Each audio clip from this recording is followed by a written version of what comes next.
Okay, the underlying energy is the Two of Wands, y'all. It's about picking the path, picking where you want to go. Underneath that is the Magician, and trusting and knowing that you have everything that you need to make it happen. And I feel like you guys already know. You already know what you need. You already know what you got. You already know that you have everything that you need to make some steps forward, right? To make the move, to do what you want, to do whatever makes you happy. Interesting. So, your current state of being is the Knight of Swords. So I don't know if somebody's communicating with you all harsh and extra, but there's a potential of combative conversations, like combative information being distributed. Now, for some of you guys, this could be that you guys are fighting for what you believe in, right? You guys can be very serious and very straight up with people. Like, look, I'm not playing with you. This is what I believe, or this is what I will and will not tolerate. You know, things like that. There could be some things that somebody is going after. There's also could talk about progress being made, very fast progress, right? Some things happening, or trying to get some things to go through. But the thing here is what your guys' hopes and desires are, right? Or what your desired outcome is a little bit more fun and a little bit more passion, a little more mystery maybe. But you also want to have a bit of maybe more romance, because this energy, the Seven of Cups, can be very romantic. But I also feel like you guys may want to kind of just, alleviate the confusion, alleviate the uncertainty, the clarity, the mystery of everything. Perhaps you guys are kind of tired of that mess. And I feel like for some of you guys, you want more. You want to see what's actually happening. You don't want this whole situation to be kind of crazy. As a matter of fact, let me go ahead and pull a clarifier for the Seven of Cups. What is this? What is the Seven of Cups for Cancer in their love lives and their desired outcome? What is the Seven of Cups for Cancer? What is the Seven of Cups for Cancer? What is the Seven of Cups for Cancer? What's the Seven of Cups for their desired outcome? Ooh, the Five of... Yeah, I feel like you guys are kind of... You want... It's very interesting. Hang on, I had to pick up a card. I dropped one. But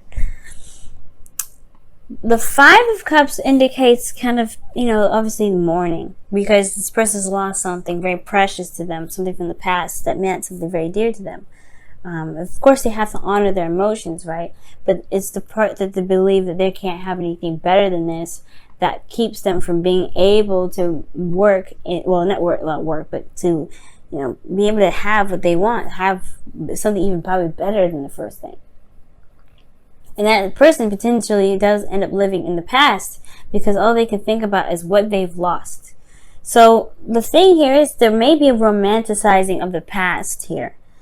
There may be a lot of romanticizing of the past, but I feel like at the same time there could be this desire that there's obviously the Two of Cups here. There's still a relationship to work with. There's something that's still there to work with there, and I feel like it's picking those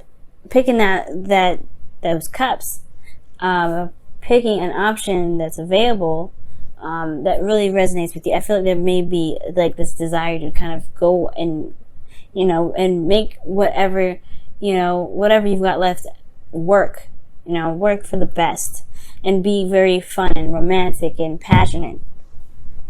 And, you want to have a little bit more of dreams, of a dreamy relationship.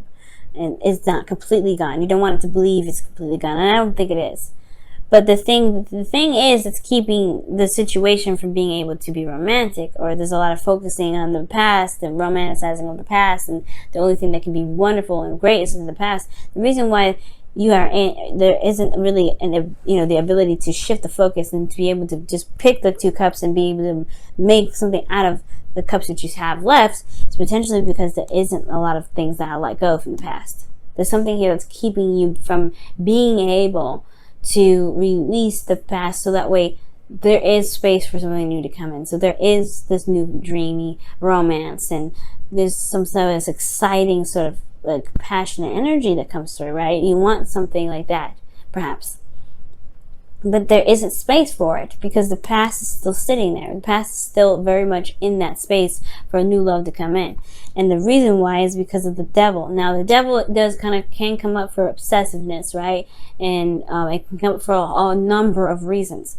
But how I'm seeing it here is is more of that you feel like there is, you're trapped in a situation where you have the perfect connection, you have the perfect relationship, and there's nothing that can get better from this. It can't get better. For some of you guys, it feels like you guys are just truly trapped and disempowered. Like you're powerless in a situation. That's made you feel bound and bound to something, bound to the past. Like you can't help but cling to it because that's just the only thing that makes you feel safe.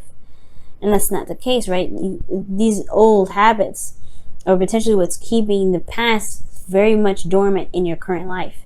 And that's not going to be able to truly manifest you something new if there's space that's being taken up. It's like trying to buy a new bed when there's a room. Well, trying to buy a new bed for a room that already has a bed in it. You gotta have to remove that bed in order to put the new one in there, right? Or you can't stack the beds up on top of each other. That's gonna, how is someone gonna get on the bed safely without them hurting themselves? So that's the same sort of situation. That's what I see with the devil. Is the old behaviors and old things and old ways of being, right, have a lot to do with the things that has a lot to do with the resistance of this change, of this releasing, of this death of the situation. And with death, there is rebirth. It's never just death, okay? Now, the advice to kind of help you guys get what your desired outcome is, right? To be able to have a romantic relationship, maybe not as the same as the past, but something something even better potentially, right? Is the High Priestess. One that has to trust themselves to be able to get what they want, right? But they also have to be very in tune to what they feel. Now, as I was pulling up before, it's like somebody may be, some secrets may come to light, some things may come up from the surface that was hidden. I feel like there has to be openness. Now that would, the High Priestess came up before, I feel like honestly what it was trying to tell me, which I was reading that message for someone else, maybe someone else in the reading may needed to hear that. But the High Priestess for you guys for this situation is about being open. It's about allowing things to come to you and not clinging to the past and not clinging to things that are, that are no longer, there. It doesn't mean it will never happen again, but it's going to require patience for it to come back in. It is going to require healing and loving within yourself, for the things that you're feeling. So for there to be, the release that's needed and for things to come in. There's trust and the fundamental of that. Trusting that it will come back. Trusting that something amazing will come in. And you guys have the Magician underneath here. You have everything that you need. You have everything that is necessary to manifest what you want. You have the tools. You have the knowledge. You have yourself. The confidence is there, but picking the direction in which to go, that's the doing part, and that's something that is definitely it's going to require trusting yourself to be able to execute. Because how you guys are feeling is the Six of Cups. Now, I already seen this, and I knew that there was something regarding the past and holding on to it potentially that was coming up, but I wanted to see why the Seven of Cups itself is coming up in here. And I feel like you guys want romance just like from the past. You guys want to feel like you're in that relationship again or something very similar. That innocent new love, that connection that was just profound. And I feel like the reason why you can't let it go is because the connection was so profound. This connection was so deep. It's so intense. It was so powerful that it's hard to even imagine being with someone else with the same stuff and having the same emotions and the feelings about it. But the thing is, guys, it can, you have to be open to it.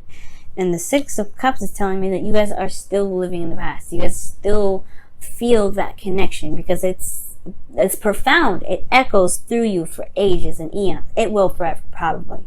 It'll be the best thing you've ever felt in your entire life. But it's not the only thing that you'll ever feel. It's not the last. It's only the beginning, because these two, this is their first love. This is their first time ever getting together. This is their first time ever feeling anything for someone, right? This cooties, they're children in this card, right? So this is their first time being okay with allowing themselves to be vulnerable with one another. But this is not the only time that they'll ever be vulnerable. This is their first time, but it will never be their last. Then that's the thing. This will never be the last.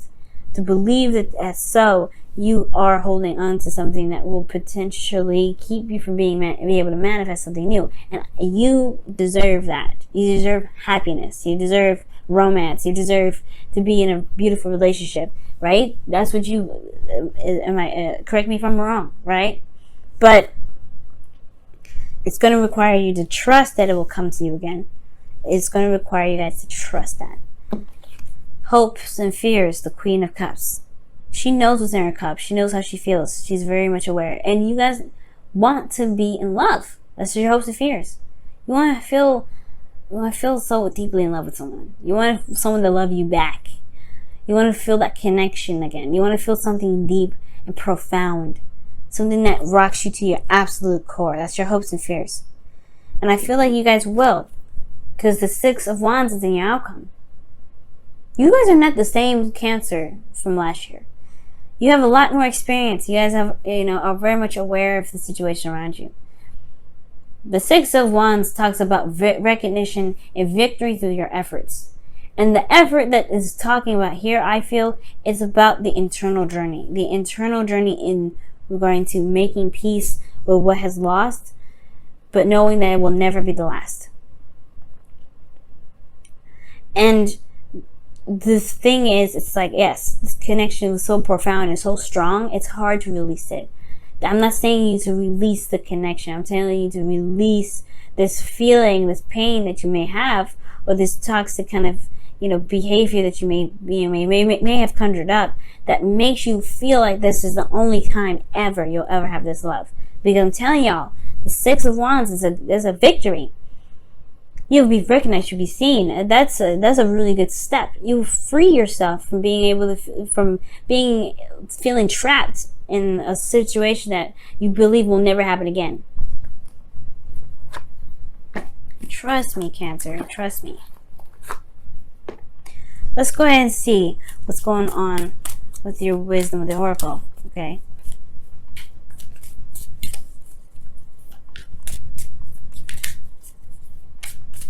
It hurts. Yes, this person was a soulmate. This person was a soulmate, and they've touched you so deeply. They've really entered your life, and they made such an intense impact. How can you forget them? It's not about forgetting. I promise you, it's not. It's not forgetting them at all. Not in the slightest. But it is releasing this feeling of not being able to ever find something like that again. And for some of you guys in a relationship, right? You guys could still be in a relationship right now. And the romance is possibly have faded away. The Hollywood, not Hollywood, but the honeymoon phase is probably dissipated. And for some of you guys, it's not the honeymoon phase at all. It could be that there's just something that it's just not the same. Something may have happened, some sort of arguing, some sort of back and forth, and it just kind of, the relationship in a sense took a hit in a big way. But it's not the end. I promise it's not the end. You have to find your way back. You have to find your way back, but you have to trust that you can find your way back. And it all starts from making a decision about what you want to do with the connection. See what the Whispers of Love says for your relationship this week as well. Miracles and blessings. Everything has its gifts, and it's true. We may not see them sometimes, but everything has a reason. Everything is for our highest good. Everything happens to make us the best that we can be. And everything happens for us to prepare us for the better things to come. Because we are not going to ever just experience something amazing one time. Okay.